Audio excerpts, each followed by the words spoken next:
Bonsoir à tous, Shavua Tov. Avec l'aide de Dieu, on continue à raconter l'histoire de Reb Pinchas Reizes, le grand chassid de l'Admour HaZaken. On avait raconté la première rencontre qu'il a eue avec l'Admour HaZaken. C'était dans l'année 5531. L'Admour HaZaken, il avait alors 26 ans. Et c'était une nuit dans un Beth Midrash de Shklov. Ensuite, la deuxième rencontre qu'on a vue la dernière fois, c'était en 5537 ou 38. Donc là, l'Admour HaZaken, il avait 32-33 ans. Le fameux épisode dans la grande synagogue de Shklov, où là, tout le monde a posé des questions très compliquées à l'Admour HaZaken, et comment l'Admour HaZaken a répondu avec un nigun, avec un chant, Ta'amu Ur Kitov Avaye, comme on a longuement expliqué la dernière fois. Et là maintenant, on va voir la troisième rencontre entre Reb Pinchas et l'Admour HaZaken. Et après cette rencontre, c'est là où Reb Pinchas va décider d'aller chez l'Admour HaZaken et de devenir un de ses disciples. Et on sait très bien que c'était pas facile pour lui, comme on l'a expliqué, que Reb Pinchas venait d'une ville qui s'appelait la ville de Shklov, qui était une ville d'opposants à la chassidoute, et lui-même, c'était le fils du dayan, du juge de l'autorité rabbinique de cette ville de Shklov qui était opposée à la chassidoute. Donc on va raconter cette troisième rencontre. On est dans l'année 5543. Donc là, l'Admour HaZaken, il a 38 ans. En 5543, l'opposition contre la chassidoute, elle est de plus en plus forte, de plus en plus violente, de plus en plus virulente. Et donc les disciples du Maguide, qui, entre parenthèses, le Maguide était niftar en 5533, donc on est 10 ans après le décès du Maguide, qui est lui-même l'élève du Baal Shem Tov. Donc tous les disciples du Maguide se réunissent en 5543 pour trouver une solution pour stopper cette opposition à la chassidoute. Et ils en arrivent à la conclusion qu'il faut qu'il y ait un débat. Il faut qu'il y ait un débat pour montrer la véracité de la chassidoute. Et comme quoi la chassidoute fait partie intégrante de la Torah, c'est pas une déviation de la Torah, c'est pas une branche qui se sépare du judaïsme, mais au contraire, c'est une manière de servir Hachem qui redonne vie au judaïsme traditionnel. Et donc les disciples du Maguide décident de choisir l'Admour HaZaken, qui était le plus apte de tous les disciples, à mener ce grand débat pour montrer la pureté et l'authenticité de la chassidoute. Et donc l'Admour HaZaken, qu'est-ce qu'il se dit? Il dit, si maintenant nous les chassidim, on va voir les opposants, les mitnagdim, on leur dit qu'on veut faire un débat contre eux, ils ne vont pas accepter, ils ne prennent pas au sérieux, ils ne nous considèrent pas. Alors qu'est-ce qu'il a fait l'Admour HaZaken? Il a joué à l'envers. Il a pris 20 de ses meilleurs disciples. Il leur a dit, vous allez aller dans toutes les villes, tous les villages de la région, et vous allez faire ce qu'on appelle, vous allez prêcher.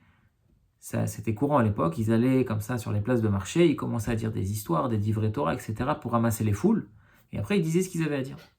Donc l'Admour HaZaken, il a sélectionné 20 de ses meilleurs disciples. Il leur a dit, vous allez aller de ville en ville, vous allez prêcher, vous allez faire des divrei Torah, des histoires. Et une fois qu'il y aura du monde, vous allez dire comme ça. Vous allez dire, il y a eu trop de rumeurs qui ont circulé sur les chassidim, il faut que maintenant on en ait le cœur net de ce qui se passe avec eux, il faut qu'il y ait un débat qui soit organisé. Si ce sont des vrais, on arrêtera de les embêter. Et si ce sont des faux, on les punira, on les châtira, on les exclura du peuple juif. Donc l'Admour HaZaken, il a joué à l'envers, en faisant croire que, en essayant de convaincre les gens que le débat contre les chassidim était quelque chose d'important et d'obligatoire pour que ce soit les opposants à la chassidoute qui viennent voir les chassidim pour débattre avec eux. Parce qu'ils savaient que si c'était dans l'autre sens, ça n'aurait pas marché. Et la technique a fonctionné. C'est-à-dire que ces 20 disciples-là qui ont sillonné la région et le pays, ils ont fait tellement d'effet sur les gens du peuple que les gens du peuple ont exigé que maintenant on veut un débat entre les chassidim et les opposants à la chassidoute.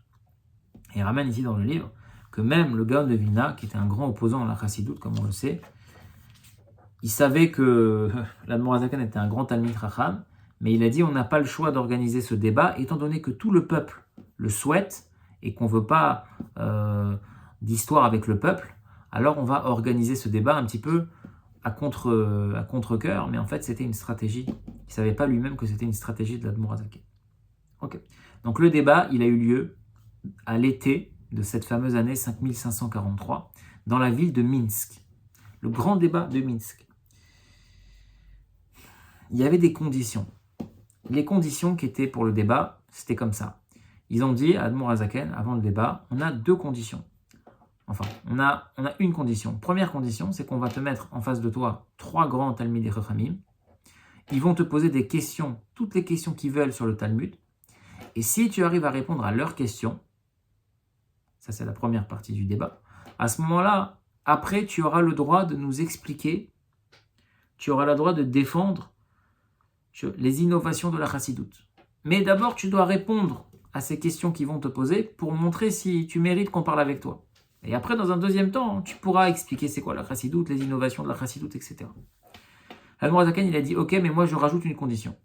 C'est qu'une fois que eux, ils m'ont posé leurs questions et que j'ai répondu, moi je leur pose mes questions, et s'ils arrivent à répondre, alors on continue le débat, et là j'explique c'est quoi chassidoute.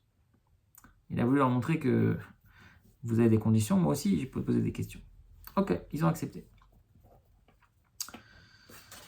Le débat arrive, le jour du débat arrive, ils ont pris 3 grands Talmidei Chachamim opposant à la chassidoute, qui avaient des questions très très difficiles sur le Talmud. Et en fait, les mitnagdim, les opposants, ils pensaient que l'Admour HaZaken ne passerait pas la première étape. C'est pour ça qu'ils ont accepté. Et ces 3 Talmidei Chachamim, ils avaient des questions sur le Talmud depuis plusieurs années. Ils avaient exposé à tous les rabbanim de la région, du pays, etc. Aucune personne n'avait réussi à répondre à ces questions. Et donc ils posent des questions à l'Admour HaZaken. Et là, ils tombent des nues parce que l'Admour HaZaken répond à toutes les questions instantanément, sans livre, avec une clarté tellement déconcertante que la réponse est lumineuse et tout le monde arrive à comprendre la réponse. La question était super compliquée, mais la réponse, elle vient complètement effacer la question. Et donc, ils sont complètement choqués. Et ils disent, écoutez, vous avez répondu aux questions, donc vous pouvez maintenant nous expliquer c'est quoi la chassidoute. Et l'Admour HaZaken, il a dit non. Moi, j'avais mis une condition aussi, que moi, je vais poser mes questions avant de continuer. Et là, l'Admour HaZaken, il pose 3 de ses questions à lui sur le Talmud, sur la Gemara. Et les 3 Chachamim, impossible de répondre à la question de l'Admour HaZaken. Alors ils disent, bon, ils n'étaient pas prêts, on va leur laisser toute la nuit de réflexion. La nuit passe, le matin arrive. Ces 3 Chachamim avaient travaillé sur les questions de l'Admour HaZaken toute la nuit. Et impossible de trouver la réponse.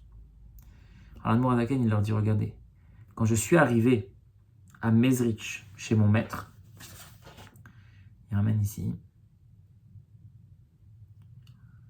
18 ans auparavant. Donc là, l'Admour HaZaken, il avait 38 ans, donc apparemment, il est arrivé chez le Maguide à 20 ans. Il faudrait voir dans les dates si ça correspond, mais ça peut correspondre. Donc apparemment, en tout cas, l'Admour HaZaken, il dit à ses Talmidei Chachamim, moi, quand je suis arrivé la première fois chez le Maguide, chez mon maître, il y a 18 ans, je lui ai posé ces 3 questions que je vous ai posées à vous, que vous n'avez pas su répondre. Depuis toute la nuit, vous êtes dessus. Et mon maître, le Maguide, il m'a instantanément répondu à ces 3 questions. Et là, l'Admour HaZaken, il commence à donner la réponse de son maître, le Maguide. Et encore une fois, tout le monde est complètement ébahi, choqué, que l'Admour HaZaken, il donne des réponses à des questions que personne n'arrive à comprendre. Et il leur dit, mon maître, le Maguide, pour leur montrer c'est quoi la chassidoute, mon maître, le Maguide, il n'a même pas eu besoin de quelques minutes pour me répondre à ces questions. Et vous, en une nuit entière, vous n'avez pas réussi. Et là, l'Admour HaZaken, il a commencé à développer c'est quoi la chassidoute. Mais malheureusement, le Beddin, ce fameux Beddin là de Mitnagdim, ils ont été mauvais joueurs, on va dire. Ils ont été tellement humiliés que l'Admour HaZaken a posé des questions et qu'eux, ils n'ont pas su répondre. Parce qu'eux, dans leur tête, il y avait 2 étapes. Il y avait l'étape où eux, ils posent les questions. Et ils pensaient que déjà l'Admour HaZaken n'arriverait pas à surmonter cette étape. Et qu'ensuite, l'Admour HaZaken pourrait expliquer la chassidoute. Mais ils ont été tellement honteux, tellement humiliés que l'Admour HaZaken, il a posé des questions qu'eux-mêmes n'ont pas réussi à répondre, qu'ils ont dit que l'Admour HaZaken n'avait pas respecté les conditions et que le débat était annulé. La deuxième partie, le fait que l'Admour HaZaken puisse se défendre et défendre les idées, les innovations de la chassidoute, était annulé parce que l'Admour HaZaken n'avait pas répondu aux conditions et ils ont dissous le débat. Bien évidemment, tous ceux qui étaient présents sur place, ils ont vu que c'était une mascarade et c'est pour ça qu'à la suite de ce débat, il y a énormément de Talmidei Chachamim qui sont partis devenir des disciples de l'Admour HaZaken puisqu'ils ont vu là qu'il n'y avait pas de comparaison entre l'Admour HaZaken et les Mitnagdim. Et donc parmi ces grands Talmidei Chachamim qui sont partis rejoindre l'Admour HaZaken, il y avait Reb Pinchas Reizes. Et quand il est rentré chez lui, dans la ville de Shklov, à son grand soulagement, tout le monde avait entendu parler du débat et tout le monde commençait à prendre un petit peu plus en estime les chassidim. Et donc il s'est dit, ça va être moins difficile de dévoiler ma volonté que j'ai de partir chez l'Admour HaZaken, de dire que ça y est, je suis un chassid et je quitte la ville pour m'attacher à l'Admour HaZaken. Comme des nouvelles de ce débat sont arrivées aux oreilles de tout le monde, il s'est dit, ça va, les gens ils ont compris un peu c'est quoi les chassidim, ça va être moins dur pour moi. Et la belle-mère de Reb Pinchas, c'était une femme qui s'appelait Reizel. Reizel, c'était la belle-mère de Reb Pinchas. C'était une femme qui était très riche, qui faisait beaucoup de chesed. et que quand elle a entendu parler de ce qui s'est passé dans ce fameux débat de Minsk, elle a réuni toute sa famille, elle leur a dit voilà, depuis des années, des dizaines d'années, on méprise les chassidim, on rabaisse les chassidim, mais avec ce qu'on a entendu de ce qui s'est passé à ce débat, on se rend compte qu'en fait les chassidim, ils ont une authenticité. Et ce mouvement-là de la chassidoute, c'est quelque chose qui est authentique, qui est émette. Et donc elle dit, cette femme qui s'appelait Reisel, moi je promets de donner toute ma fortune à celui qui va et qui devient un chassid. Et donc là, Reb Pinchas, il se dit, c'est incroyable. Parce que lui, il voulait devenir un chassid depuis ça. Mais il avait peur d'annoncer les choses dans sa ville. Et il avait peur de faire des histoires dans sa famille. Et là, il voit que toutes les portes, elles s'ouvrent. Et donc lui, il dit, moi, je prends la décision de devenir un chassid. Et c'est pour ça que sa belle-mère lui a donné toute sa fortune. Et on dit, c'est la raison pour laquelle il était très riche. Et c'est la raison pour laquelle aussi, il a décidé de s'appeler Reb Pinchas Reizes. Reizes. Parce que son nom de famille, je ne l'ai pas là dans le livre, je crois que c'était Chic, Reb Pinchas Chic de Shklov. Je ne pense pas me tromper, mais je ne l'ai pas là sous les yeux. Reb Pinchas Chic. Pourquoi il a décidé qu'on l'appelle Reb Pinchas Reizes? Parce que comme c'est sa belle-mère Reisel qui lui a dit, on va dire, qui l'a encouragé à partir, qui lui a donné toute sa fortune pour qu'il devienne un chassid, alors il a décidé de prendre ce nom de famille Reizes, qui fait penser au nom de sa belle-mère Reisel. Et c'est comme ça que Reb Pinchas est parti chez l'Admour Hazaken. Et comme on le verra dans les prochains épisodes, il est arrivé à Liozna, il pensait rencontrer l'Admour Hazaken, mais on l'a fait patienter pendant 5 mois pour qu'il se prépare à voir l'Admour Hazaken. C'était pas si facile, il pensait qu'il allait rentrer comme ça. Il s'est rendu compte que c'était pas si facile, il y avait une préparation, il y avait des étapes, il y avait des échelons, etc. Jusqu'à ce que, comme on l'avait dit au début dans l'introduction, il va devenir un des plus grands chassidim de l'Admour Hazaken. Il va devenir celui qui va retranscrire les discours, les mamarim de l'Admour Hazaken, et jusqu'à ce que l'Admour Hazaken il a dit une fois en ce qui le concerne, Imi bimchit sati, que Reb Pinchas il sera avec moi, si on peut dire, dans ma dernière demeure. Je ne le lâcherai jamais, il ne me lâchera jamais, et on est collés ensemble. Donc en tout cas, voilà comment Reb Pinchas a décidé de devenir un chassid, et donc petit à petit on verra après le lien qu'il va développer, créer avec l'Admour Hazaken. Des bonnes nouvelles, Shavuot Tov et Chaim.